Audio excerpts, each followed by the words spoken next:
manusia yang bernama Soekarno, kayaknya tokonya buka dua. maka niscaya yang akan diangkat menjadi nabi adalah Soekarno. Wah, hidung Bung Karno langsung. Tokonya gambar satu. Ini idolize atau bulu. Lama-lama apa? Taklid. Orangnya namanya mukallid. Hati-hati. Udah masuk wilayah keyakinan. Jadi syirik. Turunan berikutnya dari idol adalah idolization. Amar belum minum. Apa itu? Pemujaan atau pendewaan. Makanya ada, maaf ya, tadi kata Ustaz Rizal, ada anak-anak muda kita, akhwat kita, saking histerisnya melihat idolanya orang Korea di panggung, teriak-teriak, nggak peduli berjubah sampai mati, hilang nyawa, nggak peduli. Kenapa? Idola. Dia rela mati untuk idolanya. Betul apa nggak Bapak Ibu? Nah makanya, mohon maaf, saya berikan pembatasan masalah. Yang dimaksud dengan idola di sini yaitu yang positif saja. Orang tua yang menjadi contoh teladan. Apalagi Bapak Ibu? Orang tua yang menjadi panutan. Orang tua yang menjadi kesayangan. Orang tua tempat curhat. Maaf, kalau saya boleh meminjam bahasa Allahu yarham Syekh Elizabeth sebelum beliau wafat di Januari 2020, dia ngomong begini. Kalau ada anak yang nggak bisa curhat kepada orang tua, artinya orang tua tersebut nggak bisa dijadikan tempat curhat. Kata beliau apa? Itu orang tua tidak pantas jadi orang tua. Catat omongan itu. Saya ulangi lagi. Ini perkataan Syekh Elizabeth sebelum wafat nih. Saya catat. Kalau ada anak kita, dia nggak mau curhat kepada kita orang tuanya, bapak ibunya. Dia ogah curhat. Karena takut, karena macam-macam alasannya. Maka kata beliau, orang tua tersebut tidak pantas jadi orang tua.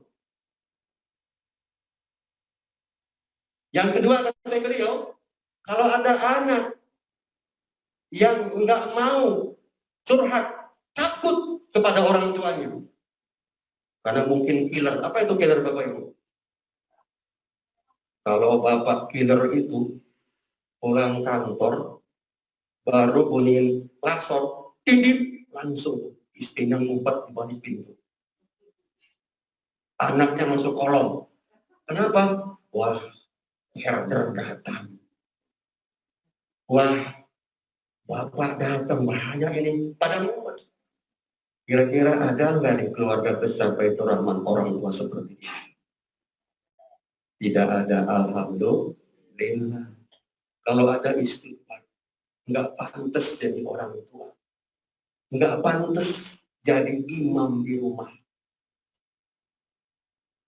Ini baru pembukaan Ustaz, belum masuk materi. Teruskan? Lanjutkan? Baik. Yang di rumah gimana lanjutkan Bapak Ibu? Gak dengar saya ini. Halo? Yang di rumah halo. Lanjut Pak. Dilanjut Pak. Tema kita menjadi orang tua hebat. Itulah anak-anak. Alhamdulillah Pak. Nah, ini coba kita sesaat untuk melihat dasar pijakan kita, yaitu Al-Quran. Karena dasar kita dua, Quran dan hadis. Quran tadi oleh Ustaz Sarijal disebutkan Quran surah 4. Surah An-Nisa ayat yang ke-9. A'udzu billahi minasy syaithanir rajim. Wal yakhshal ladzina law taraku min khalfihim dzurriyyatan di'afa. Dan hendaknya takut khasyah, khawatir Takut itu kalau bahasa Jawanya apa, Ustaz? Jawanya apa, Pak? Wedi. Kalau bahasa Sundanya siun. Kudu boga rasa siun. Ya. Kalau Inggrisnya apa? Hah? Apa? Inggris apa Inggris? Ada orang Inggris di sini? Ya, worry. Dan hendaknya ada rasa takut orang-orang alladzina lau, karena belum terjadi. Sekiranya, seandainya, seumpamanya taroku meninggalkan min dari khalbihim, di belakang kim mereka. Mereka siapa? Zurriyatan, generasi zurriyah, keturunan. Bisa anak, bisa cucu dan cucu serta. Di'afa, generasi yang lemah. Khafu alaihim, yang ditakutkan terhadap mereka apa? Tentang maisahnya, tentang kesejahteraannya. Kenapa? Nanti dari masalah ekonomi larinya ke masalah keimanan. Maka kata Nabi, kadal fakru ayyakuna kufron. Tidak sedikit karena awalnya kefakiran, kemiskinan, dia jatuh kepada kekufuran. Kata Allah, "Falyattaqullah", bertakwalah kepada Allah, takutlah kepada Allah, khasyatu bil jalil. Yang kedua, wal yaqulu, dan katakan kepada orang yang mau meninggal, yang sedang berwasiat itu kepada anak-anaknya, qaulan sadida, perkataan yang benar, perkataan yang lurus, perkataan yang sesuai dengan Quran dan Sunnah. Maha benar Allah dengan segala firman-Nya. Ayah bunda di rumah yang dirahmati Allah, Bapak Ibu guru yang semoga Allah berkahi kita semua. Kalau kita merujuk atau melihat kepada tafsir, ada tafsir Al-Maraghi, Syekh Maraghi, ada tafsir Al-Misbah yang disusun oleh Profesor Dr. Quraish Shihab. Ada tafsir Kemenak, Kementerian Agama. Ada tafsir Muyassir yang disusun oleh tim ya Mujama dari King Fahd Arab Saudi yang dipandu oleh Yang Mulia Syekh Dr. Al-Alamah Syekh Ali As-Sabuni. Kemudian ada juga tafsir, apalagi Pak? Tafsir Maraghi sudah, tafsir Al-Misbah sudah, ada tafsir Muyassar sudah, kemudian ada tafsir, apalagi? Di Dilalil Quran ada tafsir Jalalain, itu Syekh Jalaluddin Al-Mahalli atau Jalaluddin As-Suyuti. Nah, di antara semua tafsir termasuk tafsir Ibnu Katsir, itu hampir sama substansinya. Cerita tentang seseorang yang meninggal dunia, dia berwasiat, ya berwasiat tentang harta waris.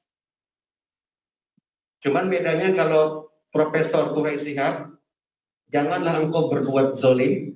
Zolim itu buat usyai bimahalli, menempatkan sesuatu bukan pada tempatnya. Artinya apa? Seorang ayah mau meninggal, dia zolim kepada keturunannya gara-gara dia berwasiat yang salah. Maka yang hadir ketika menyaksikan orang berwasiat yang keliru, kata Allah, falyattaqullah, bertakwalah kepada Allah, dan katakan kepada orang yang mau meninggal itu perkataan yang benar. Nah, Bapak Ibu, kalau kita lihat dari tafsir semua itu, yang agak komprehensif adalah tafsir Ibnu Katsir. Tafsir siapa Bapak Ibu? Ibnu Katsir. Ismail bin Umar al-Quraisi bin Kathir al-Basri ad-Dimashqi dari Damaskus. Ya, jadi di tafsir ini saya terjemahnya dari Ali ibnu Abu Talha meriwayatkan dari Ibnu Abbas radhiyallahu anhu bahwa berkenan datang seorang lelaki yang sedang menjelang ajal, sedang sakaratul maut. Kemudian terdengar dia menyampaikan wasiat, tapi wasiatnya itu mengandung madorot. Ada kezaliman, kata Quraisy. Kenapa? Karena dia ingin menghadiahkan atau memberikan sedekah kepada orang lain, sedekah itu 3/4 dari warisan. Kalau 3/4, gimana nanti sisanya untuk anaknya? Tinggal berapa? Kalau bapak menyaksikan ada orang yang meninggal, dia wasiat. Nanti seluruh kekayaan saya, tolong yang 3/4 berikan kepada yayasan di sana. Sisanya untuk anak-anak saya. Nah, kalau bapak ibu dengar wasiat seperti ini, segera bertakwa kepada Allah dan luruskan. Katakan kepada yang meninggal itu dengan perkataan yang benar. Luruskan. Enggak boleh, karena itu zalim. Nanti kalau memang tinggal 1/4, bagaimana nasib anak-anaknya, pendidikannya? Terus terang saja Bapak Ibu, pendidikan itu enggak gratis, betul enggak? Perlu biaya. Dari mulai PAUD, berapa tahun Bu PAUD? 3 tahun, SDIT 6 tahun, SMP IT 3 tahun, SMA itu 3 tahun, perguruan tinggi S2, S1 dulu, S1 berapa? S2, S3, S4, S3.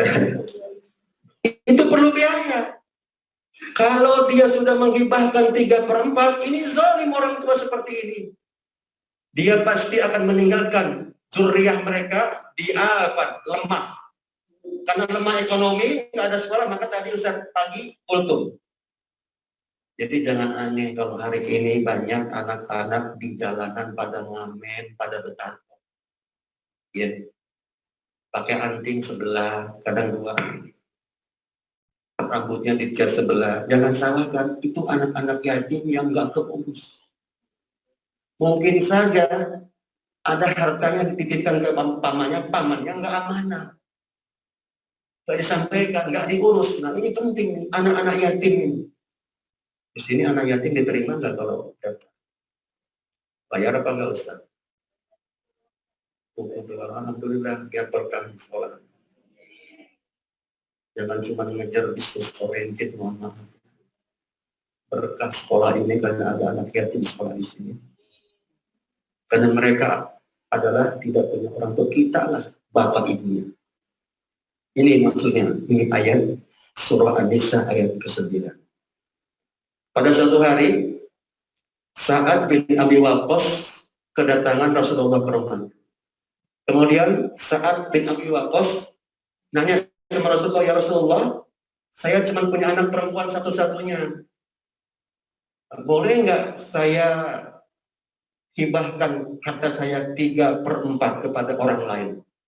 Kata Nabi, lah, tidak. Kalau gitu, sepertiganya boleh nggak? Sudah cukup. Sepertiga itu sudah batas maksimal seorang yang akan meninggal dunia menghadiahkan atau menghibahkan hartanya kepada orang lain, bukan kepada ahli waris. Sepertiga itu sudah maksimal. Maka dalam penjelasan Ibnu Katsir di sini, Bapak Ibu yang dirahmati Allah, kalau yang mau meninggal ini orang kaya, kalau kaya itu bahasanya kita apa Pak? Tajir, the have. Orang kaya mau meninggal, dia boleh berwasiat hartanya itu maksimal sepertiga. Kaya banget orang. Kalau orang yang miskin, di bawah sepertiga. Sisanya untuk ahli waris anak-anaknya. Kenapa? Perlu biaya. Akibat kezaliman orang tua ini, kesalahan, banyak anak-anak hari ini yang terlantar tidak dapat pendidikan yang baik. Karena bagaimanapun perlu adanya biaya untuk mendidik anak-anak. Apalagi sampai menjadi ulama besar. Itu enggak gratis. Perlu transportasi, ibunya nganter ke madrasah, ke kiai, perlu beli buku dan seterusnya. Nah, ini dari beberapa referensi tafsir yang coba kita gali, ya, dari apa tadi, Al-Misbah, dari Al-Maraghi, dari Kementerian Agama RI, dari apa lagi, Al-Muyassar, dari Jalalain, termasuk dari tafsir Ibnu Katsir. Jadi semua hampir sama substansinya, cuman di Ibnu Katsir itu lebih detail, ya, tentang seorang ayah yang berwasiat keliru. Maka Bapak Ibu yang menyaksikan wasiat tersebut keliru, luruskan. Bertakwalah kepada Allah.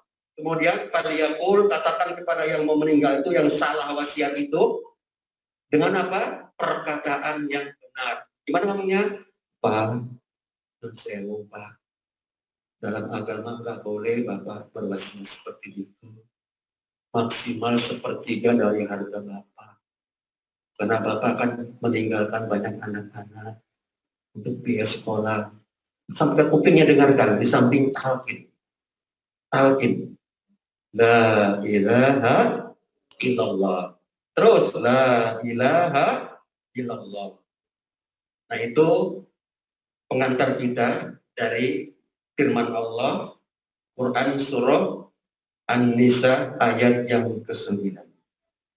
Kemudian pijakan kita nomor 2, al-hadis.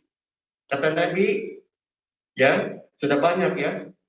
Muru auladakum. Kalau ada muru auladakum, perintahkan kepada anak-anak. Ini banyak perintah. Perintah sholat, perintah berbuat baik, perintah untuk berakhlak baik. Muru auladakum, banyak sekali. Ya. Kemudian perkataan Imam Ali radhiyallahu anhu apa? Allimu auladakum. Ajarkanlah kepada anak-anakmu li'annahum khuliqu lizzamani ghairu zamanikum. Ini Imam Ali cerdas memang. Apa katanya? Allimu auladakum. Ajarkan kepada anak-anakmu karena mereka itu akan hidup diciptakan oleh Allah bukan pada zaman kita nanti. Perhatikan kalimatnya. Allimu auladakum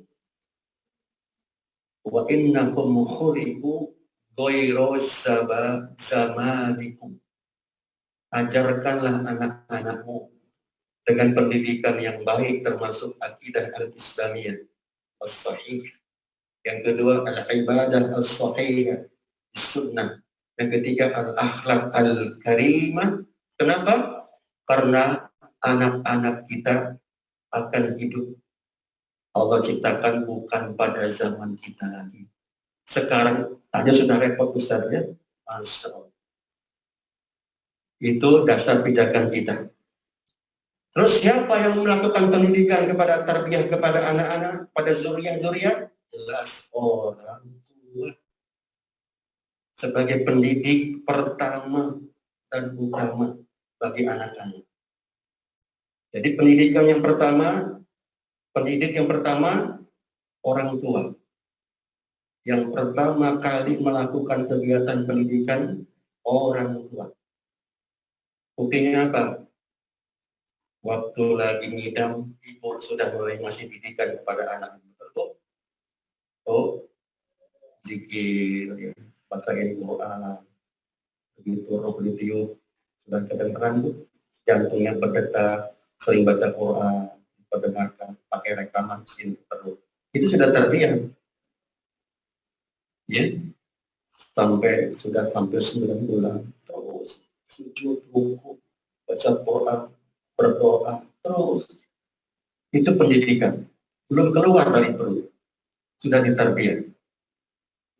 Bahasa-bahasa bagus keluar. Dia sudah mendengar. Yang pertama kali berfungsi apa? Telinga. Jantung sudah berdenyut. Mata belum lihat, tapi kuping sudah dengar.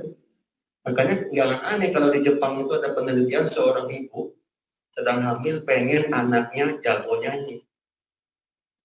Dia sering mendengarkan di perutnya yang hamil nyanyian rekaman.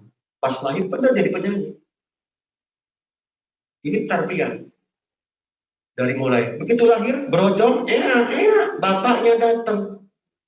Mister, Bu Bidan, itu anak saya. Iya Pak. Sebentar, saya sekak dulu ya Pak ya, nanti azanin. Nah, yang pertama kali mengisi kalimat mulia itu siapa?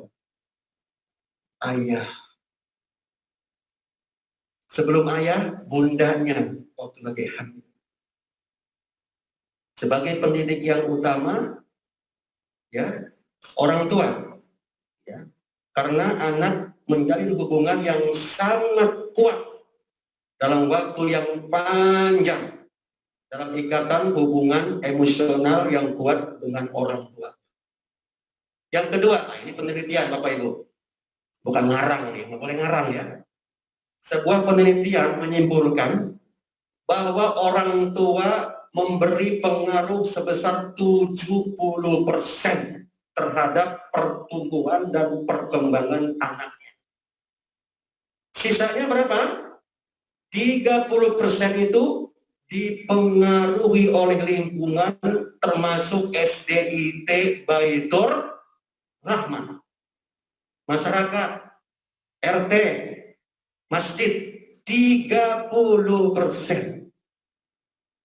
Maka mohon maaf nih, banyak yang keliru. Orang tua setelah dia masukin anaknya ke SDIT Baitur Rahman merasa begini, saya kan udah bayar setiap bulan. Apa juga yang diminta saya bayar lunasin. Merasa sudah enjoy, dia lepas tangan. Semua diserahkan kepada ini keliru. Mohon maaf. Bukan saya belain sekolahan. Memang begitu, betul Bapak Ibu? Ya, 30%. Itu pun dibagi-bagi. Di SDIT Baitur Rahman, di masjid, di lingkungan, di RT, dibagi-bagi. Tapi orang tua 70%. Perhatikan ayah bunda di rumah. Saya baca pelan-pelan ya. Ayah bunda adalah para pendidik sepanjang hayat. Setuju nggak Bapak Ibu? Nah, satu, catat.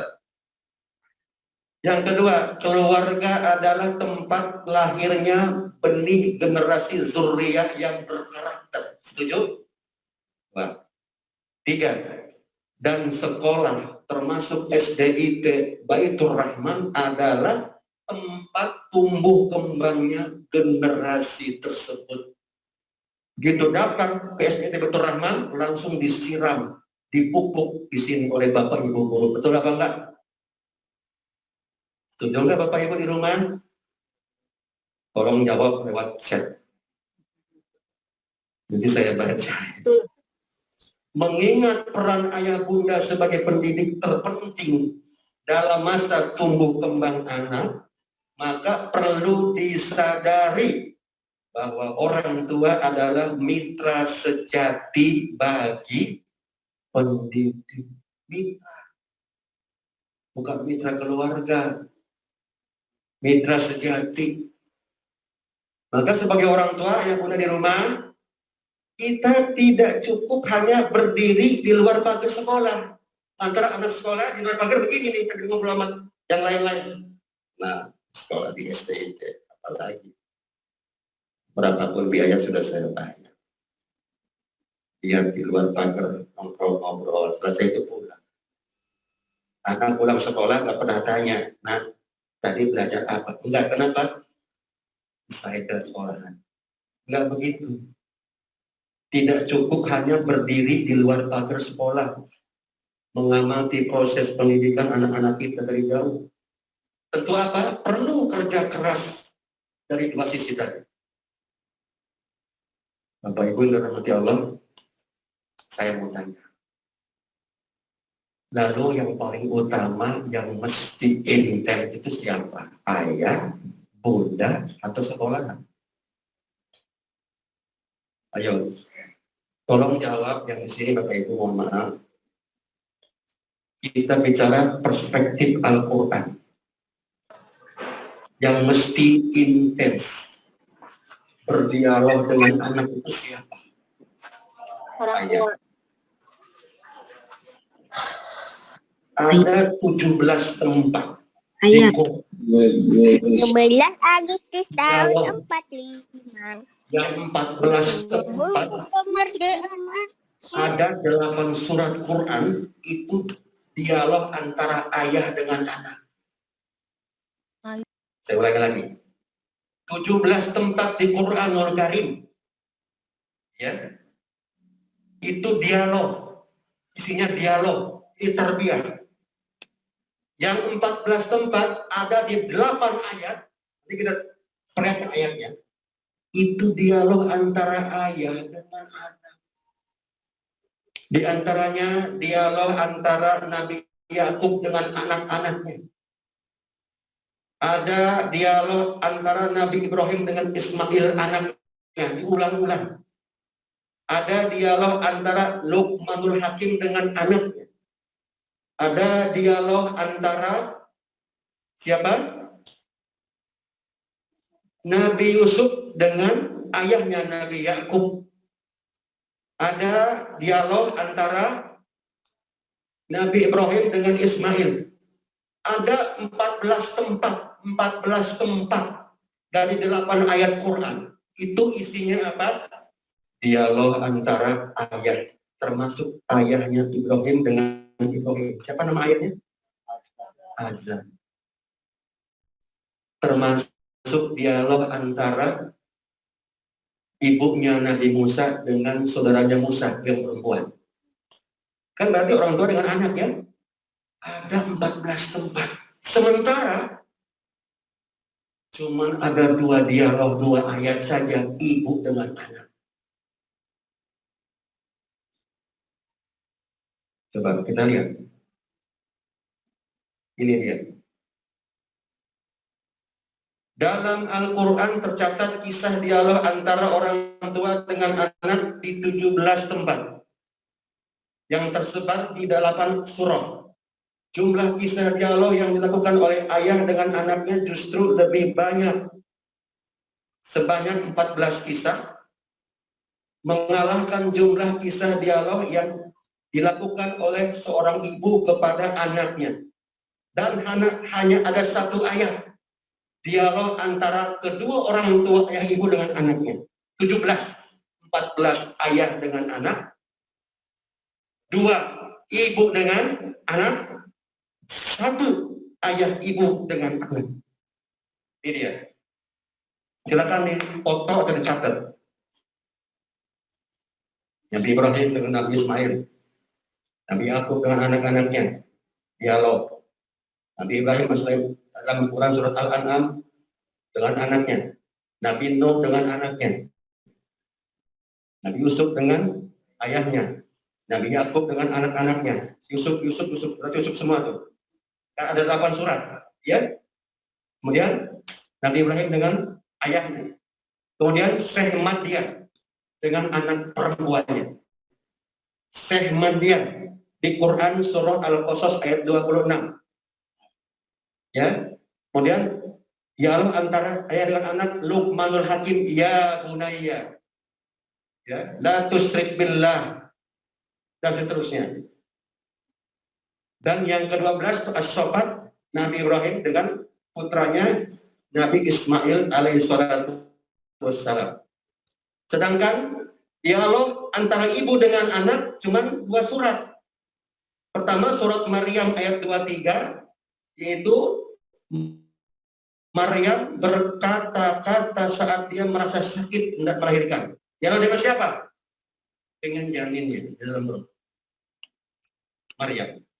Ibu dengan anak. Yang kedua, surah Al-Qasas ayat 11. Itu ibu Nabi Musa alaihissalam berkata dengan saudara perempuannya Nabi Musa alaihissalam. Cuma dua, ibu dengan anak. Dan satu, antara orang tua dengan anak, Quran surah Al-Ahqaf ayat 17.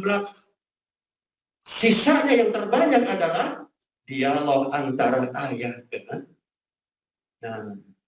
Bapak Ibu yang dirahmati Allah, fakta-fakta di atas tersebut mengkonfirmasi bahwa pemahaman masyarakat kita seputar pendidikan anak adalah tugas ibu saja, betul tak? Itu kan ada ibu. Apalagi ada dia terobsesi dengan idiom. Apa idiom itu? Al-ummu madrasatul ula. Itu benar. Apa artinya Bapak Ibu? Ibu itu sekolahan pertama. Itu baru koma. Al-ummu madrasatul ula wal abu mudiruha. Ibu betul pendidikan pertama bagi anak, tapi bapaknya mudiruha, kepala sekolahnya. Betul apa enggak? Sekarang banyak guru-guru tanpa kepala sekolah. Diserahkan kepada ibu. Bapaknya kemana? Kenapa bapak yang nomor 1? 14 tempat. Kenapa bapak? Karena bapak yang akan mempertanggung jawab. Saya terpukul juga Ustaz. Saya sebagai ayah. Saya nyesal juga. Ya Allah, kenapa saya baru tahu sekarang nih ayah. Kalau tahu dari dulu, mungkin. Maka yang masih muda-muda Ustaz ini tolong. Yang sudah sepuh-sepuh mungkin sudah menyesal ya. Sudah pada kita-kita anak, sudah pada nikah. Betul? Yang masih muda-muda ayah bunda di rumah. Ingat bahwa pendidikan anak tanggung jawab kita bersama. Porsinya ayah lebih besar. Kemudian ayah, ibu lebih kecil. Cuma 2 ayat. Kemudian sekolah juga 30% pengaruhnya. Itu dibagi-bagi dengan lingkungan masyarakat, masjid dan lain sebagainya. Bapak Ibu yang dirahmati Allah Subhanahu wa taala. Kenapa Bapak 14 kali? Ini dia hadisnya. An Abdullah qala Nabi sallallahu alaihi wasallam, kullukum ra'in wa kullukum mas'ulun an ra'iyati. Ini umum satu. Setiap kamu adalah pemimpin. Setiap kita adalah pemimpin. Dan setiap kita akan ada mas'ul. Mas'ulun. Apa? Responsibility. Pertanggung jawab. Satu. Ini umum. Wal imamu ra'in. Setiap imam juga pemimpin. Termasuk Ustadz Sahridah pemimpin. Di lingkungan di sini. SDIT. Bapak pemimpin mungkin di kantor. Jadi RT, jadi RW, apalagi? Halo? Termasuk imam di masjid. Semua itu akan Allah mintakan pertanggungjawaban. Yang direktur, yang manajer sama. Ini masih umum. Semua bisa kena kita. Maka tolong jadi imam di masjid harus bijak. Jangan sampai nanti di akhirat banyak jamaah yang kepalanya berubah jadi kepala keledai. Gara-gara imam. Imam yang bijak itu Bapak Ibu. Tahu psikologi. Kalau sendirian sholat bacanya dipanjangin silakan. Tapi kalau imamin di masjid, Nabi itu suratnya yang sedang-sedang saja. Yang kedua, Nabi itu kalau baca Quran, kalau jahat jadi imam, dibaca surat-surat yang banyak jamaah hafal. Ini sudah banyak jamaah yang nggak hafal, panjang pisan. Kayaknya jamaah kemana-mana pikirannya. Apalagi jamaah awal. Baca surah apa Al-Baqarah. Dari ayat 10 sampai ayat 201. Ini jamaah bingung nih. Dia di masjid, di depan ada papan pengumuman keuangan dibaca sampai habis, belum selesai juga ini. Kira harus selesai ya. Selesai dibaca pengumuman masjid, terus lama-lama dibaca kalender. Wah, kalender bagus banget. SDIT Baitur Rahman. Berikutnya ada berapa ya merahnya? Itu. Terus itu nggak baca Quran Al-Baqarah. Bingung, akhirnya di depan ada orang pakai kaos. Caleg nomor sekian. Wah, kemana-mana. Akhirnya apa? Lama. Akhirnya dia keluar rukuk, duluin ya. Rukuknya duluan. Sujudnya duluan. Nanti di akhirat ini orang kepalanya akan dirubah jadi kepala himar. Yang salah siapa? Pak Imam. Ada nama Pak Imam sini, Pak Imam? Jadi Pak Imam. Pan Imam Murraqib. Setiap imam adalah pemimpin. Wahwa mas'ulun. Nah, yang ketiga nih. Bapak Ibu di rumah dan ayah bunda. Yang ketiga apa? Warrajulu ra'in. Siapa rajul di sini? Ayah. Setiap ayah, kan laki-laki ayah. Ada ayah perempuan nggak? Nggak ada. Warrajulu ra'in ala ahlihi. Terhadap apa? Keluarganya. Wahwa mas'ulun. Nah, ayah akan dimintai pertanggungjawaban. Ayah. Khusus ini. Baru berikutnya ibu. Wal mar'atu ra'iyatun ala baiti zawjiha. Wa hiya mas'ulatun. Ibu itu juga pemimpin ketika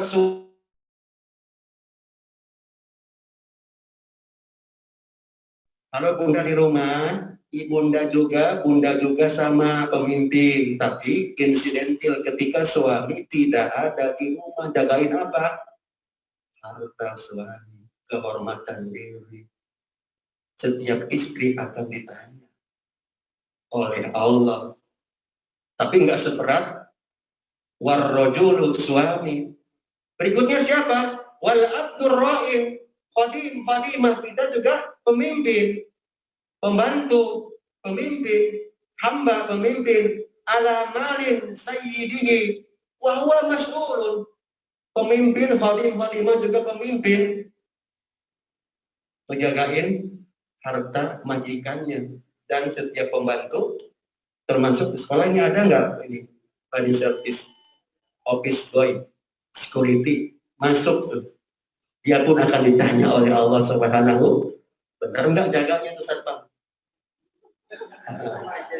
Kalau maaf ya Pak, kalau Bapak yang tugas security, ada orang buru-buru keluar mobil bagus, belum dikunci. Tanggung jawab saya ini, kalau ada hilang, buru-buru.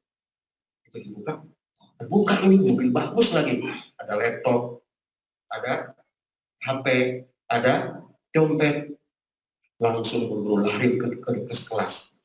Mobil nomor sekian yang dikunci.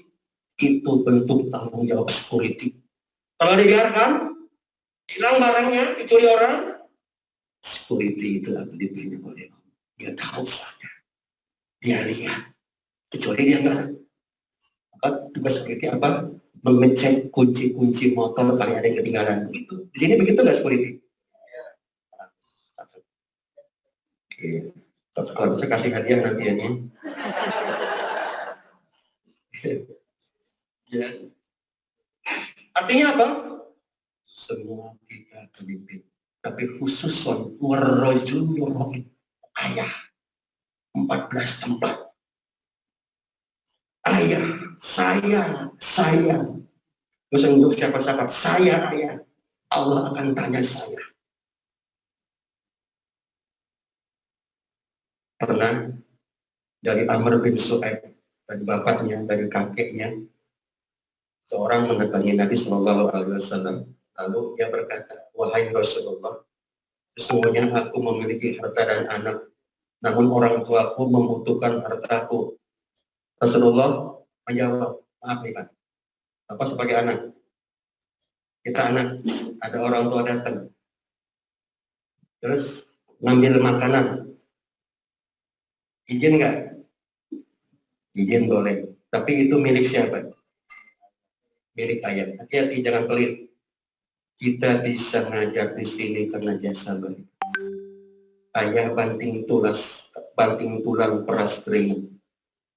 Kadang kaki jadi kepala jadi bisa sekolah, jadi kepala sekolah, jadi guru di sini. Ingat, ada orang yang berjasa, yang telah mengorbankan jiwa raga ibunda dan ayah Anda.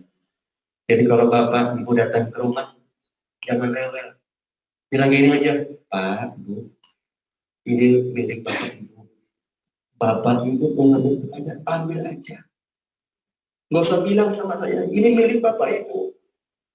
Dulu juga saya kan nggak bisa apa-apa bapak. Kalau kan bapak yang berjuang, saya jadi guru, Pak. Silakan bapak, nggak usah izin ke saya. Istrinya juga ngomong begitu, soleh. Jangan sampai ada orang tua datang dari kampung bawa karung, istrinya ngomong, Pak, tuh datang tuh biasa. Modus datang bawa karung, pulang minta duit. Jangan ngomong begitu, sakit hati. Yang ibu nggak butuh mobil kita. Yang ibu kita nggak butuh rumah uang kita. Dia hanya ingin jumpa dengan wajah anak. Jangan sakiti dia. Jangan sakiti dia. Surga ibu ada di surga. Surga bapak ada di orang tua. Jadi saling mendukung supaya sakinah mawaddah warahmah. Kalau ngasih kepada mertua laki-laki, yang ngasih siapa? Istri. Kalau ngasih kepada orang tua dari istri, suami tangkap. Dan sakinah mawaddah warahmah.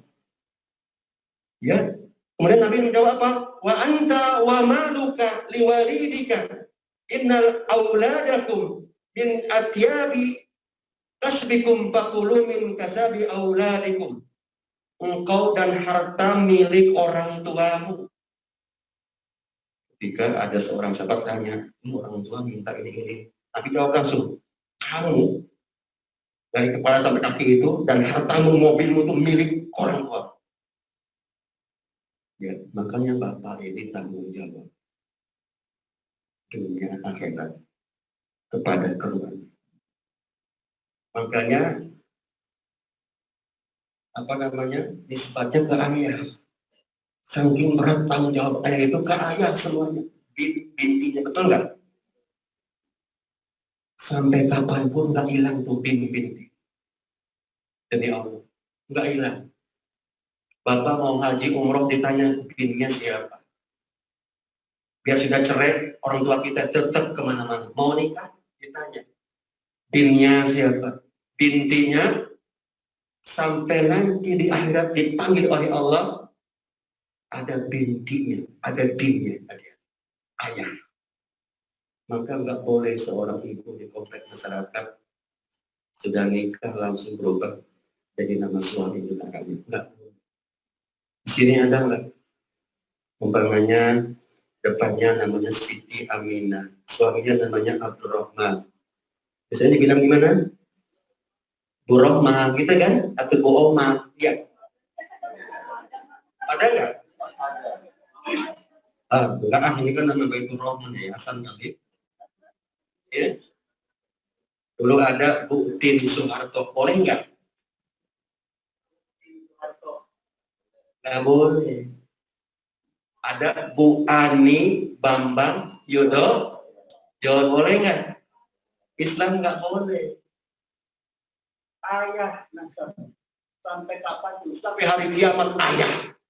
Mau haji, mau umroh, ada bintinya, ada binnya, nggak bisa. Cerai nggak peduli, tetap ayahnya. Mau nikah ditanya sama penghulu, betul nggak? Saya belum pernah dengar ada penghulu sembarangan Tanya siapa?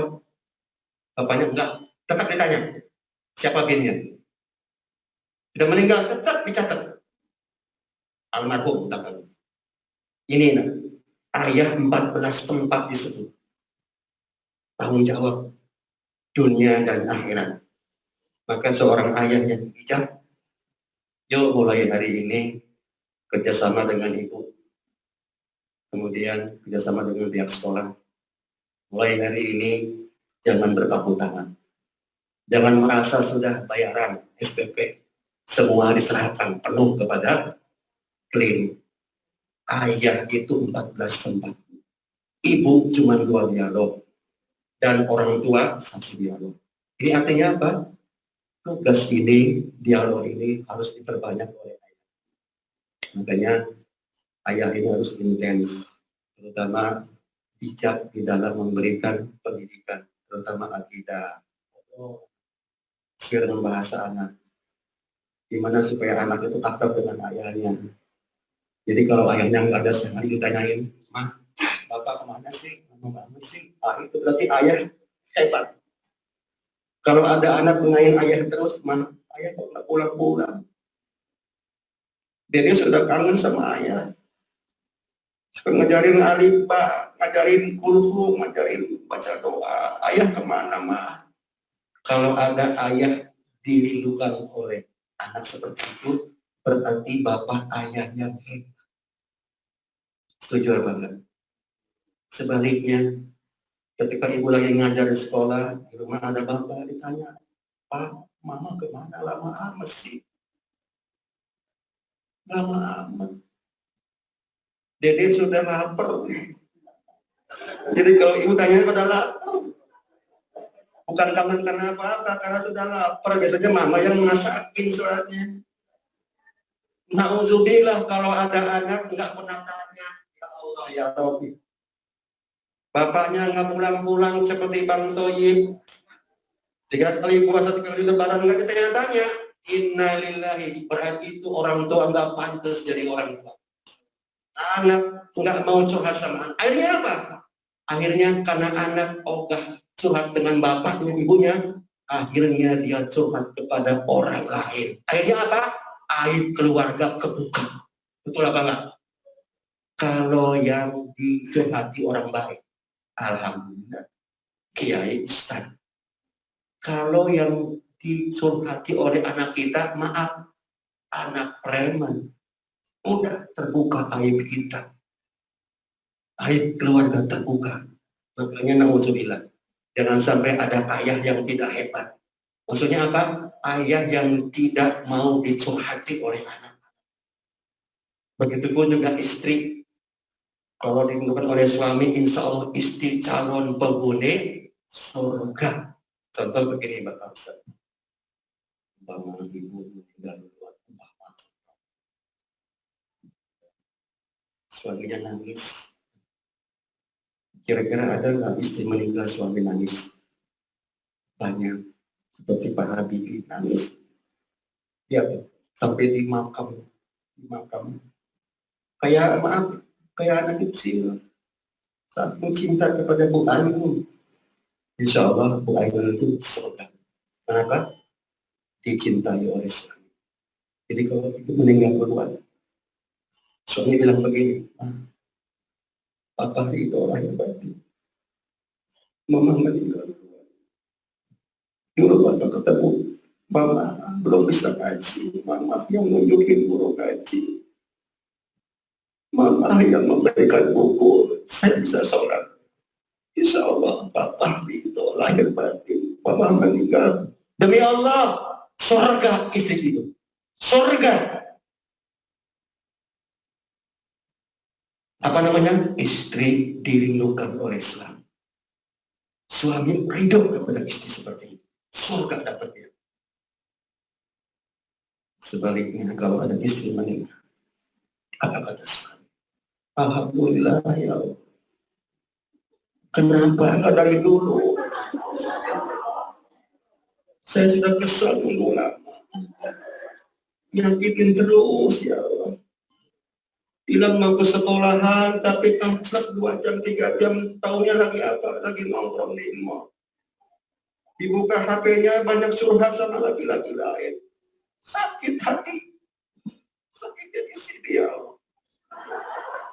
Begitu meninggal, apa katanya? Alhamdulillah.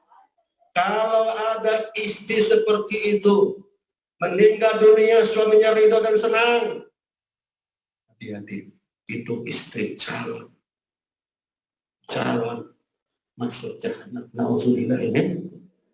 Maka jadilah istri idola suami, jadilah suami idola istri, jadilah ayah idola anak, jadilah ibu idola anak, jadilah orang tua hebat idola anak. Amin ya robbal. Ada berapa jam Ustaz? Masih lama ya? Kan sudah dia lama-lama ini. Masya Allah. Teruskan Bapak Ibu. Yang di rumah gimana Ayah Bunda? Lanjut. Kali mau ada kesempatan untuk memberikan dompet atau ada yang ingin tanya jawab boleh Ustaz.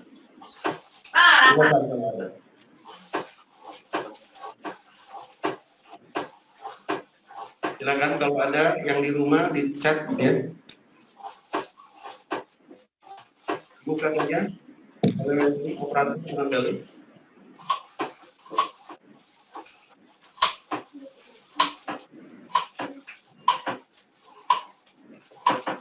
Mami, Jadi barangkali Bapak Ibu. Biasanya Bapak Ibu kan nanya ke murid sekarang. Belakang. yang di download kan mama bilang abang udah disiplin. Iya, disiplin. Silakan yang mau tanya sebutkan namanya. Bismillahirrahmanirrahim. Assalamualaikum warahmatullahi wabarakatuh. Waalaikumsalam. Saya Siti Khairunisa, biasa dipanggilnya Bu Nisa. Aku Ustaz ingin bertanya, pada dasarnya tadi kan untuk menjadi seorang orang tua yang idola anak-anak gitu, intinya ada dialog atau komunikasi terhadap anak itu sendiri. Nah, pertanyaan saya adalah kira-kira ada nggak tips bagaimana membangun komunikasi antara orang tua dengan anak sendiri? Karena banyak orang tua itu paham bagaimana mengarahkan anak-anak kepada kebaikan, tapi mungkin cara penyampaian komunikasinya yang banyak yang keliru. Nah, saya ingin tahu gitu Ustaz, kira-kira tips apa supaya pada saat kita ingin meluruskan terutama bagian penyimpangan-penyimpangan yang dilakukan oleh anak-anak itu bisa diterima oleh anak itu sendiri, sehingga dia menganggap bahwa orang tua itu selalu ada di saat ketika dia melakukan kebaikan maupun ketika dia salah seperti itu, dan masih itu sendiri. Otomatis dengan seperti itu mungkin nantinya anak jadi merasa dia itu ketika salah, aku masih diperhatikan oleh orang tua, karena mungkin dengan cara komunikasinya yang diterima dengan baik oleh anak itu sendiri. Mohon tipsnya Ustaz, terima kasih. Jazakallahu khairan. Assalamualaikum warahmatullahi wabarakatuh.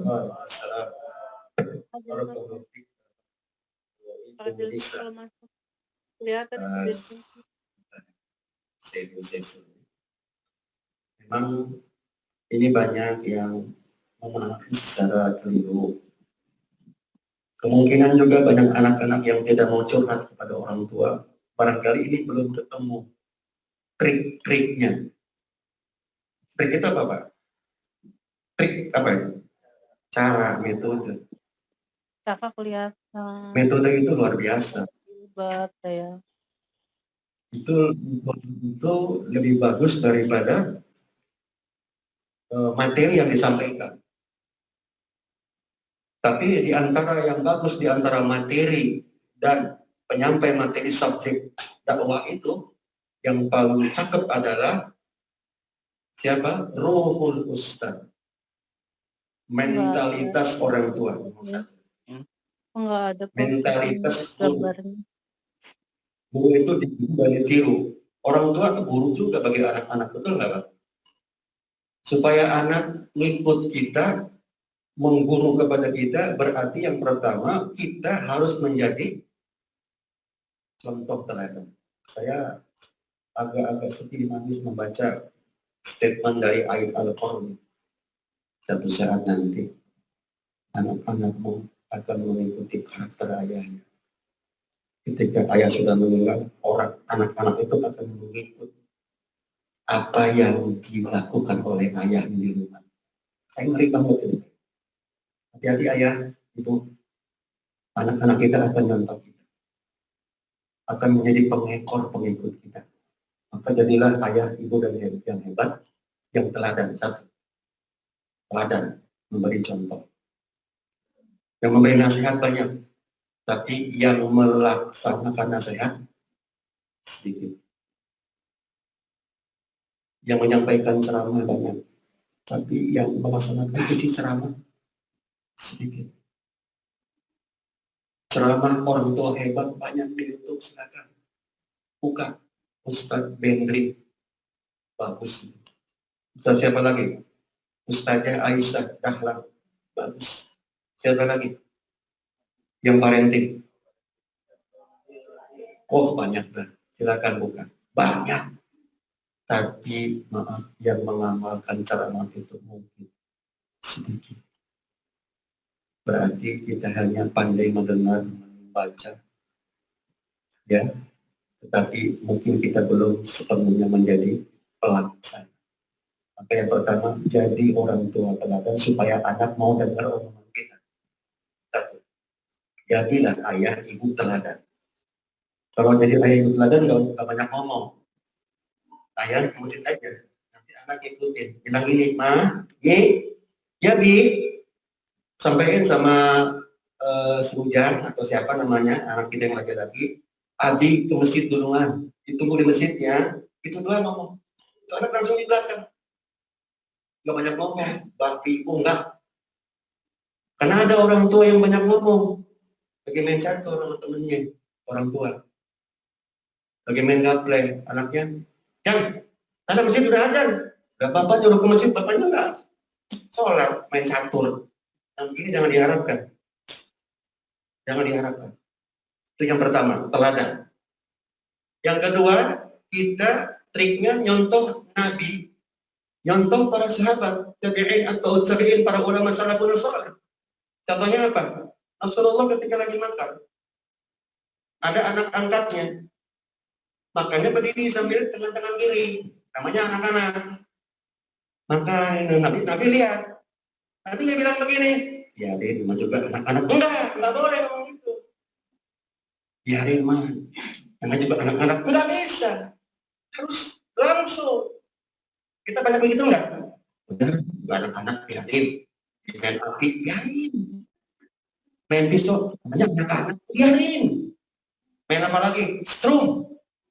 Main kabel, udah biarin mah juga anak-anak, biarin. Salah. Nabi yang mulia, uswatun hasanah. Laqad kana lakum fi Rasulillahi uswatun hasanah. Lihat anak-anaknya. Maka Nabi berdiri, tangan kiri, langsung Nabi bilang, ya gulam, wahai anakku. Duduk makannya. Terus pindahkan tangan ke tangan kananmu. Karena Allah akan memberkahi makanan yang masuk ke dalam mulutmu. Itu Nabi langsung Nabi bilang, ya ini juga anak-anak. Enggak, ini banyak pembiaran. Akhirnya apa? Terus dibiarkan. Lama-lama udah gede, susah dirubah. Kenapa? Dibiarkan. Jangan membiarkan sesuatu yang salah. Cuma dengan bahasa anak-anak. Dan tentang dulu begitu, langsung dilempar. Makan dengan tangan kiri. Aku dasar bego lu. Terus sekolah di SDGT Beton Arman pakai lagi. Makan berdiri tangan kiri dasar.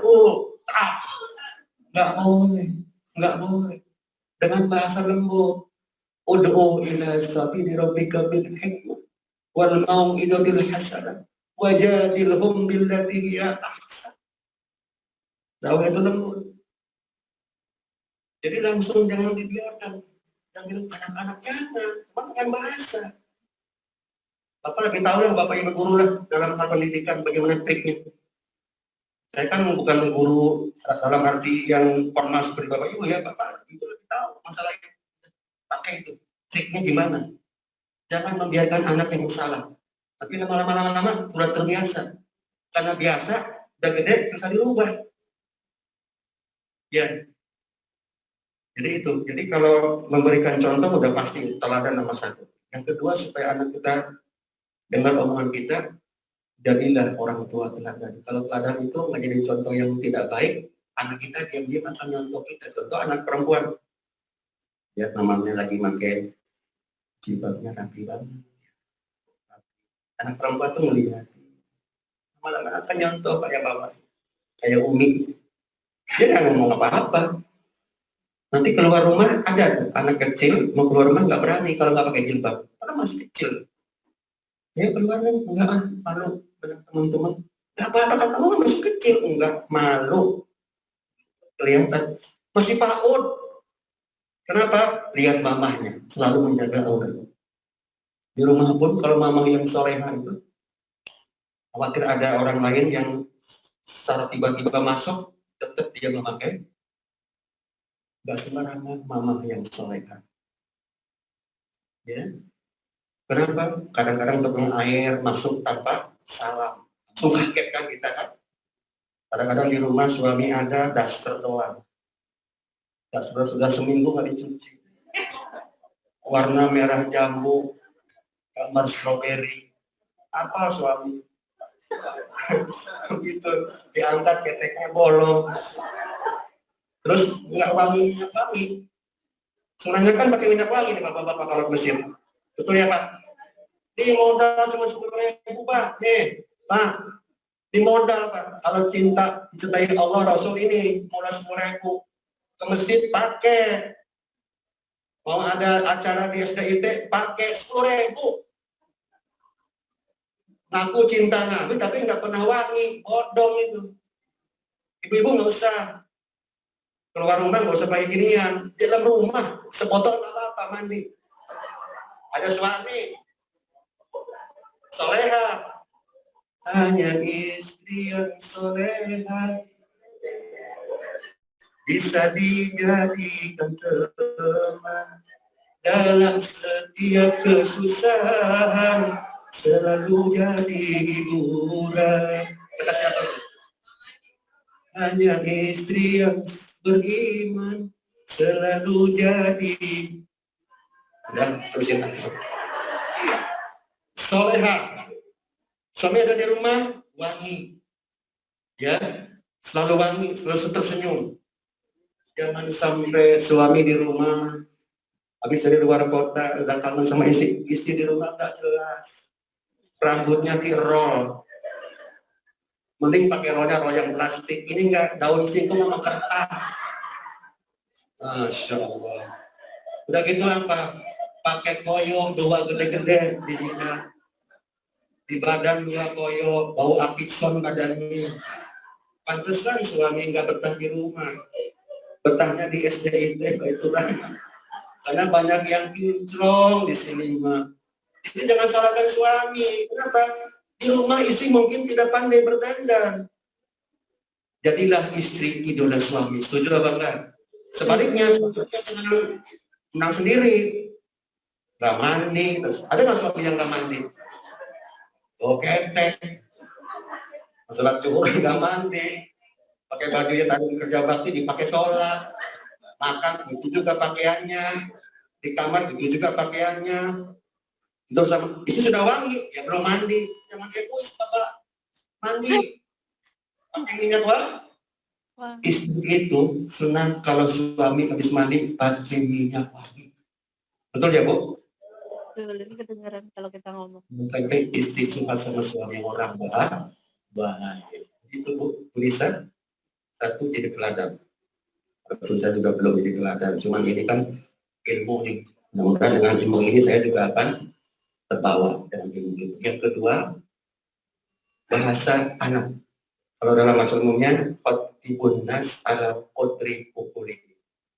Sampaikanlah kepada manusia dengan bahasa. Jadi kalau ibu, bapak, guru ngomong di depan anak SD, pakai bahasa SD, jangan pakai bahasa mahasiswa. Saudara-saudara, SD ini, Anda semua harus eksistensi, harus konsisten terhadap ajaran agama. Ini anaknya apa kata anaknya? Pak, di rumah ditanya, Pak, saya bingung sekolah tadi ditanya sama Pak Guru, ngomongnya apa? Tensi. Oh, kata ibunya, itu tensi itu alat untuk mengukur suhu badan. Bukan, Pak. Alat tensi. Yang nggak pas bahasanya. Bahasa SD pakai bahasa mahasiswa. Bahasa anak-anak. Saya tadi waktu mau makan baca doa atau enggak di rumah? Sudah Bu Guru. Itu bahasa anak-anak tuh pakai. Bapak jadi ayah, ibu jadi ibu, ke anak, pakai bahasa anak, jangan pakai kasar. Jangan macam-macam Bapak di kantor manajer nih, langsung pakai bahasa manajer. Bapak nggak mau tahu ya. Di rumah ini, pokoknya jangan sampai ultimatum. Nggak boleh, bahasa anak. Nabi ketemu anak-anak, anak ini senang main burung pipit. Ditanya sama Nabi, ya bulan, gimana kabar burungmu? Sehat? Kan senang ditanya hobinya, senang nggak? Senang. Jangan, anak, lu sudah makan belum? Hah?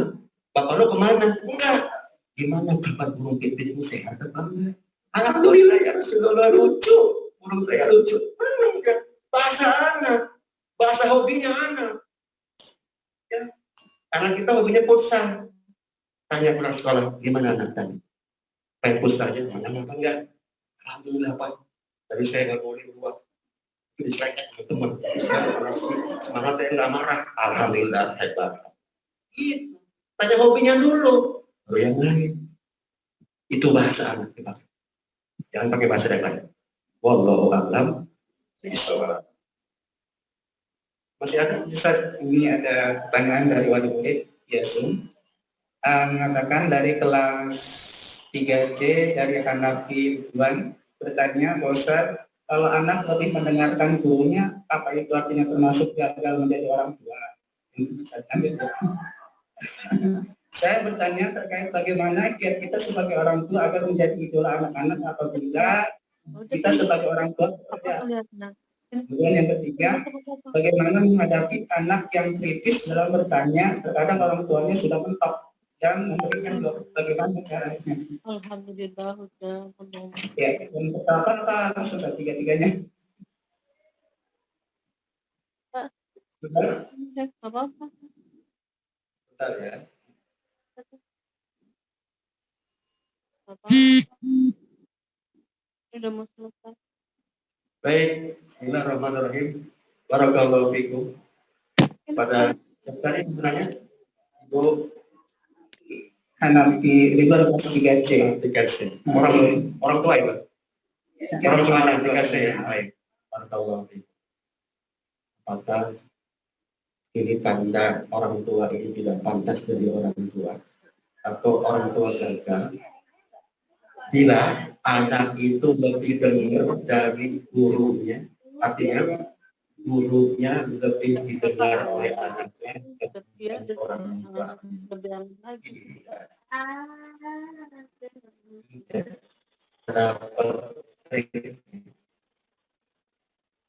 Sudah dapat keluhnya.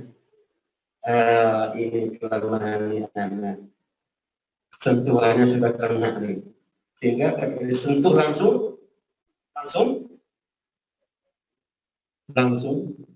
loadingnya cepat. Mungkin ayah bunda, makanya ada dialog antara orang tua dengan guru dalam apa namanya POMG. Sekarang namanya apa? Komite sekolah. Itu tempatnya. Curhat. Ibu guru, bapak guru, paling kelasan kayaknya. Tolong dong, saya ngiri nih. Kalau saya ngomong sama anak kok nggak malah dengerin, dia cuek. Tapi kalau sama ibu bapak guru kok mau dengerin. Apa sih resepnya? Tanya, ya. Jangan dulu putus asa. Bukan bapak ibu belum jadi orang tua yang gagal, belum. Sepanjang hayat, awas bahaya ini. Kalau dia langsung purik, udahlah kalau gitu. Kalau aja deh, biarin deh, dia nggak mau tahu deh. Jangan. Pak, Bu, anak itu sampai anak kita sudah rumah tangga tetap tanggung jawab. Contoh, anak kita udah nikah, udah punya anak. Cucu kita ya, main ke rumah kita. Pas sholat subuh, ini belum kedengaran bangun anak kita laki-laki. Gimana Bu? Kita orang tuanya di rumah, ayo. Jamin? Bangunkan. Makanya ada ilustrasi bagus dari ibu siapa? Sama parenting juga ibu siapa? Eli Risman. Apa? Seandainya rumah ibu bapak kebakaran, anak ibu tidurnya pules, dibangunin, nggak bangun-bangun. Rumah kebakaran, makin ngerembet tuh api. Gimana usaha bapak ibu terhadap ini? Apa dibangunin anak? Bangunin, tapi nggak bangun, pules tidurnya. Gimanain? Ditarik, diseret, nggak peduli. Yang penting api. Itu usaha yang bagus maksimal. Walaupun harus dipaksa, ditarik, tapi untuk menyelamatkan nyawa anak kita. Balik lagi nanya, bagaimana kalau anak kita nggak sholat subuh? Bukan api dunia yang akan bakar. Kata Nabi, narukum juz'un min sab'ina juz'an min nari jahannam. Api ini nih Bapak Ibu, api kompor di rumah, itu kata Nabi 1/70 api jahannam. Ulangi lagi ya hadisnya, narukum, apimu itu, hadis sesuai muttafaqun alaih. Ya, juz'un min sab'in juz'an.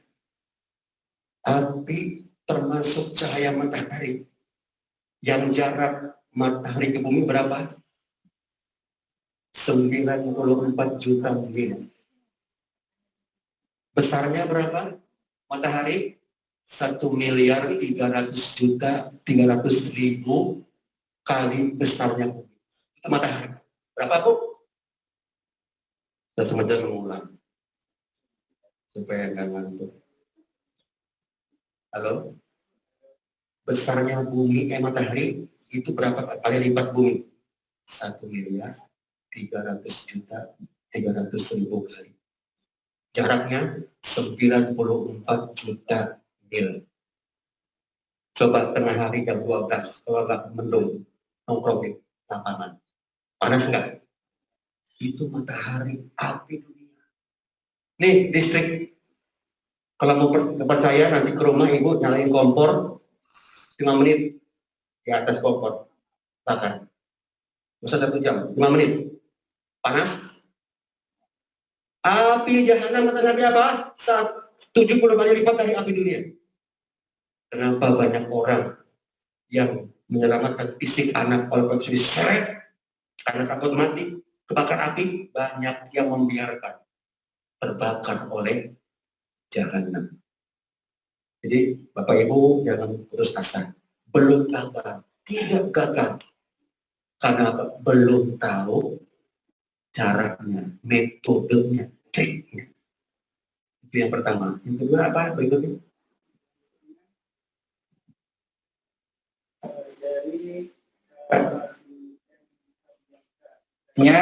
Saya gimana terkait dengan orang tua agar pola anak apabila orang tuanya seorang pekerja. Kerja apa nih? Semua kan kita bekerja. Penganggur ya.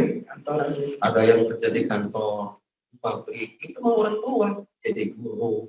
Itu orang tua kerja kan. Jadi guru, jadi petani, jadi tukang. Jadi apa lagi? Pokoknya jadi apapun yang penting halal. Nggak peduli. Oh, ayah ibu bekerja dua-duanya. Bisa. Bisa. Kan sekarang ada teknologi. Begitu ayah ibu di kantor, anak di rumah sudah pulang sekolah, bisa telepon kan? Apalagi orang kita sudah pegang ini, hati-hati. Tanya, nah, gimana tadi sekolahnya? Monitor terus. Tadi belajar apa dengan ibu guru? Sudah makan? Sudah mandi? Tanya terus dengan bahasa anak-anak. Bisa. Pulang ke rumah buru-buru. Siapa itu anak? Jangan dicuekin. Pulang malam dua-duanya, macet. Samperin anak dulu setelah cuci tangan, karena tetap jaga 5M ya. Tetap, apa M pertama?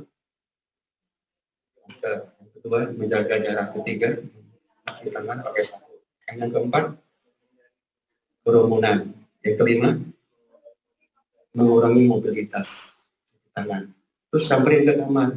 Ngapain tuh anak? Siapa? Assalamualaikum. Gimana saya?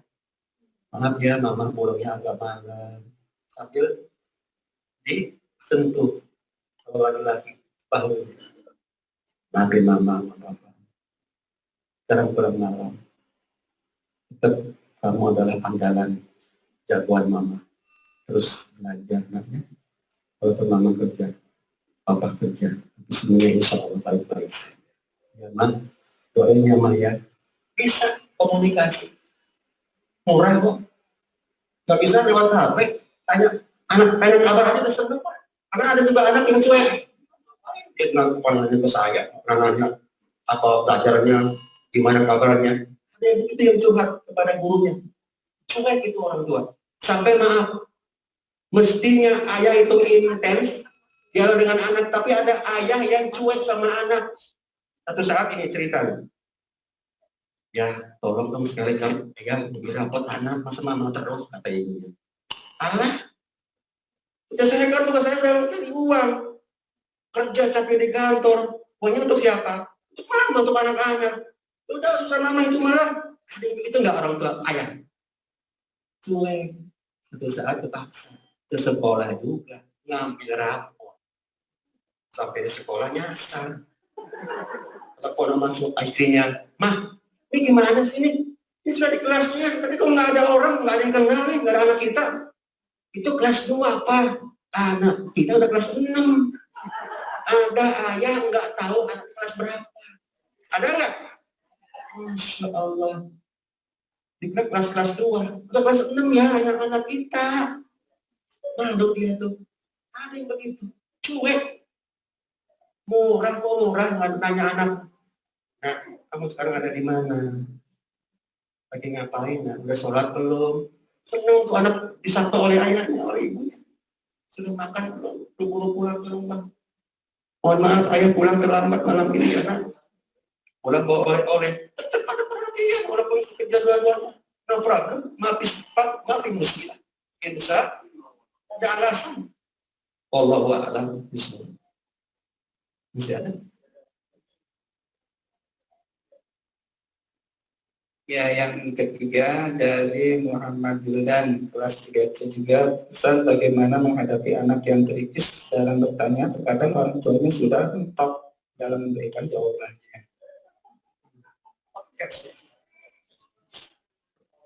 Jadi ini ngaku ya. Ada orang tua yang IQ-nya mentok. Anak sekarang kritis. Tapi kita betul nggak? Downloading jadi dulu. Oh. Bener kalau pesan IT bapak sama ibu udah mentok lah. Terus kritis dia. Lalu tanya. Maka bersyukurlah kalau putra putri ayah bunda kritis. Positif ya. Kritis tapi cerdas, jalan di otak. Bersyukur yang pertama kepada Allah. Alhamdulillah. Diam tapi kritis dalam hal istri. Sementara saya ini ayahnya ini mungkin baptek. Terus gimana caranya? Sekarang kan ini sudah banyak ilmu, makanya Bapak Ibu harus tahu wahyu satu.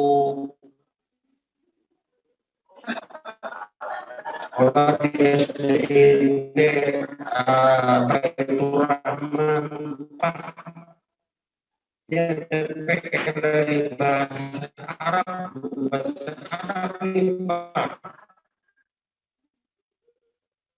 ini sepuluh apa bahasa sepuluh anak nggak tahu.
Jadi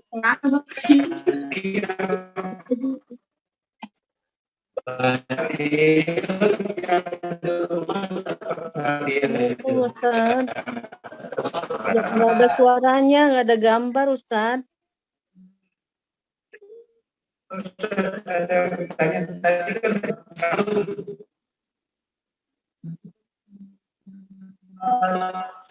Orang tua di rumah itu yang terbaik pertanyaannya dikasih hadiah. Ya, sudah disiapkan, ini sudah dipilih. Oke.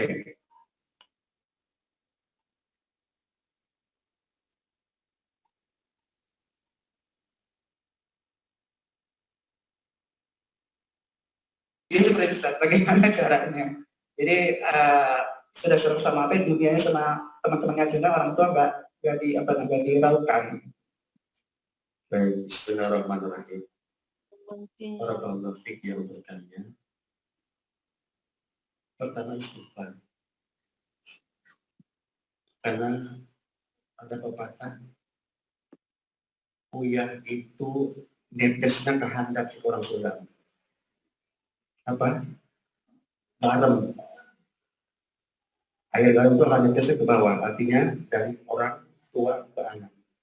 Kalau anak kita ada sesuatu yang tidak baik, istighfar. Boleh jadi itu penyebabnya orang tua kita. Kita jujur aja.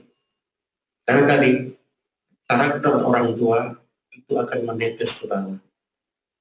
Kelakuan, sifat, akhlak akan turun. Maka banyaklah istighfar. Makanya kenapa Rasulullah itu wanti-wanti. Muru auladakum bis-sholat. Ajarkan kepada anak-anak kita sholat. Sebab wudhu. Dari awal sudah dikasih pendidikan sejak awal. Dalam Islam itu minal mahdi ilal lahdi. Itu konsep Islam. Dari mulai buayan sampai masuk ke liang. Kalau kita baru ketemunya remaja itu berbahaya. Kalau dari kecil, dari mulai fakut, dari mulai dalam grup terus ditarbiyah, insya Allah nggak akan ada kasus seperti tadi, sudah remaja, chatting sama teman-temannya, istighfar. Siapa yang kasih HP kepada anak kita? Kita orang tuanya. Apakah kita suka ngecek isinya apa? Hati-hati kalau ada anak remaja mojok di kamar sambil megang HP, ketawa-ketawa sendiri. Cek isinya apa? Sedang dialog dengan siapa? Sampai orang tua dilupakan. Lagi makan, ngecek. Lagi ngobrol, lihat HP. Orang tua itu sepertinya dicuekin, istighfar. Maka bijaklah di dalam menggunakan gadget kepada anak-anak dengan bahasa anak-anak itu. Nah, Bapak Ibu berikan hati untuk yang bermain pidana. Bapak nggak mau masuk neraka gara-gara HP. Kasihan mah Bapak Ibu nggak kamu. Kasihan mah, kasihan. Tolong kasihan, tolong. Ini hanya boleh digunakan untuk yang bermanfaat. Kalau orang tua sedang tanya, taruh dulu HP Muna. Hormati orang tuamu. Itu tarbiyah kita kepada anak. Tentu dari awal, bukan sudah remaja baru ngomong, susah kan. Waktu PAUD dibiarkan. Waktu SD dicicingkan baik. Waktu SMP menang baik. Dia salah. Udah SMA baru diomongin. Kira-kira gimana Bapak Ibu? Kalau orang kamu bilang udah repot, ribet, begubet, tahu nggak? Udah begubet, repot. Repot itu gini, Ibu bawa motor, nggak pakai helm, hujan, repot banget. Cari halte jauh, pasang, repot. Kalau ribet, lebih tinggi dari repot. Bawa motor, nggak pakai helm, terus pas di rel kereta, kempes. Tambal ban, nggak ada, itu ribet. Dorong ibunya. Kalau begubet, lebih tinggi lagi. Bapak Ibu pulang mudik, bawa kardus 2 di belakang, pakai motor 2. Istri di belakang lagi hamil, bawa bayi di tengah 1, yang depan 1 anak yang paling tua, di depan ada kardus, hujan, pas lagi di rel kereta, mati mesinnya, kereta datang, orang teriak, itu namanya begubet, ada repot, ribet, begubet. Kalau sudah remaja diomongin susah namanya, dari kecil, dari awal. Tapi jangan putus asa. Kalau sudah remaja begitu, cari triknya. Ajak ke kamar, ngobrol, balik hati. Nah, mama pengen ngobrol sama kamu. Itulah, gimana kabar kamu? Mama sih pengen begini aja. Kalau mama ngomong untuk kamu dengerin, itu tentu bisa, masih bisa. Jangan putus asa. Masih ada jalan terbaik. Kata Pance Pemdarah. Masih ada jalan terbaik. Langsung nyambung baik kalau langsung. Masya Allah. Oke. Saya ingin menekankan, masih ada pegangan karena cukup ya. Saya akan closing statement sebelum berbagi hadiah. Pendidikan yang paling utama seperti pendidikan Luqmanul Hakim kepada anak. Yang pertama apa? Akidah. Ini nomor 1. Kalau tauhidnya sudah benar, ini akar, pondasi bangunan. Ini sekolahan kalau pondasinya kuat, insya Allah atasnya mau pakai apapun akan kuat. Akidah nomor 1. Luqman kepada anaknya. Wala tusyrik billah. Maka kalau saya orang Sunda, di Pasudan ada pepatah yang bagus. Masalah tauhid ya.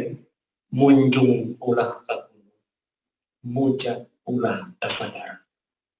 Munjung ulah kapindung, mujad ulah kabapa.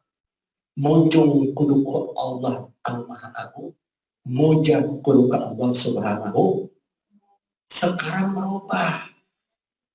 Saya bingung pulang kampung. Apa katanya? Munjung kudu ka indung, moja kudu ka bapak. Ini salah. Islam tidak kenal Tuhan Trinitas. Ada Tuhan Bapak, Tuhan Ibu, nggak ada. Sekarang berubah di Sunda. Yang benar, munjung ulah ka gunung. Ini tahu ini. Moja ulah ka sagara. Tahu tak? Ya, minta ulah ke gunung, jangan ke gunung. Terus munjung ulah ka indung. Sekarang berubah, munjung kudu ka indung, moja kudu ka bapak. Masya Allah, sirik. Ya orang Sunda ya. Perkara orang tua mesti dipusti-pusti, silahkan, tapi ulah dipigusti. Orang tua, kenapa? Karena indung tunggul rahaya, bapak tangkal derajat. Ada orang Sunda sini? Ada orang Sunda ya? Nggak nyambung untuk saya ngomong. Itu satu ya. Nomor 2, tauhid nih, tauhid. Tidak. Di Sunda. Ada, pernah dengar nggak Cilaka 12? Apa itu? Kalimat la ilaha illallah. Makanya Sunda itu bukan suka daun, salah. Sunda itu singkatan. Sunda itu Sunda yang tersusun di dada. Iya, Sunda itu, ini orang Sunda harus ngerti ya. Sunda itu anu tersusun di dada. Maksudnya apa? Kalimat tauhid, la ilaha illallah. Coba itu. La ilaha illallah berapa huruf? Berapa huruf? 12. Coba jadi itu. Kalau salah, saya kasih hadiah. 12 huruf. La ilaha illallah. 12 huruf. Makanya dulu saya waktu kecil, kalau ada orang murtad, waduh, Cilaka 12. Saya dulu belum ngerti. Kalau ada orang yang nggak sholat itu, wah, gimana Cilaka 12. Maksudnya apa? Rungkat di dada, lengit di hati. Maksudnya apa? Kalimat la ilaha illallah sudah hilang dari dada. Itu namanya murtad. Makanya Cilaka 12. Maksudnya apa? Kalimat yang 12 huruf itu hilang dari dada. Itu tauhid. Sudah benar akidah anak kita? Akidahnya benar? Hasilnya gampang, Pak. Tapi ibadah sakinah, akhlak, karimah, dan seterusnya. Seperti ada 12 poin nasihat Luqmanul Hakim kepada anak. Itu statement poin yang saya sampaikan. Pendidikan yang paling utama kepada anak-anak kita. Di samping yang lain adalah akidah nomor 1. Yang kedua, ibadah sahihah. Yang ketiga, akhlak karimah. Sekarang maaf, krisis akhlak. Saya kalau lagi nyapu di depan rumah, ada anak-anak, kalau dulu makan punten, Pak Ustadz, Assalamualaikum. Dulu tahun 70, 80. Dulu Pak Ustadz, punten Bapak Ibu, para runten Bapak Ibu. Dulu, sekarang saya nyapu pakai topi haji nyapu. Anak lewat, kita ketar saya. Salah juga, ada yang saya. Krisis akhlak ternyata tidak terjadi hanya kepada anak-anak. Terjadi juga kepada para pejabat negara. Makanya dulu ada revolusi akhlak, sekarang nggak jelas karena banyak yang tidak suka. Betul apa enggak? Teruskan oleh kita kepada anak-anak kita, insya Allah akan tetap menjaga akidah iman kita. Amin ya rabbal alamin. Kemudian mungkin dari saya cukup sekian. Kalau ada sumur di ladang, bolehlah kami menumpang mandi. Kalau ada umur panjang, insya Allah kita jumpa kembali pada waktu dan gelombang yang sama di Radio FM 107 Radio ETR. Akhirnya tiada gading yang tak retak, tiada tuyul yang tak botak, tiada bisul yang tak buka, tiada luka yang tak koyak. Oleh sebab itu ikan kakap, ikan patin, mohon maaf lahir, ikan hiu, ikan paus, ikan parong. Banyak Itulah nama-nama ikan di laut. Pak Polisi minum kelapa. Permisi sampai jumpa. Pohon selasih di atas batu. Terima kasih, thank you. Taufik memakai topi. Nilai topik wal hidayah. Terakhir, makan durian harus ditelan. Tak kompak. Makan durian harus ditelan. Ditelan ada 7. Topik. Ya. Assalamualaikum warahmatullahi wabarakatuh. Waalaikumsalam warahmatullahi wabarakatuh. Allahu Akbar.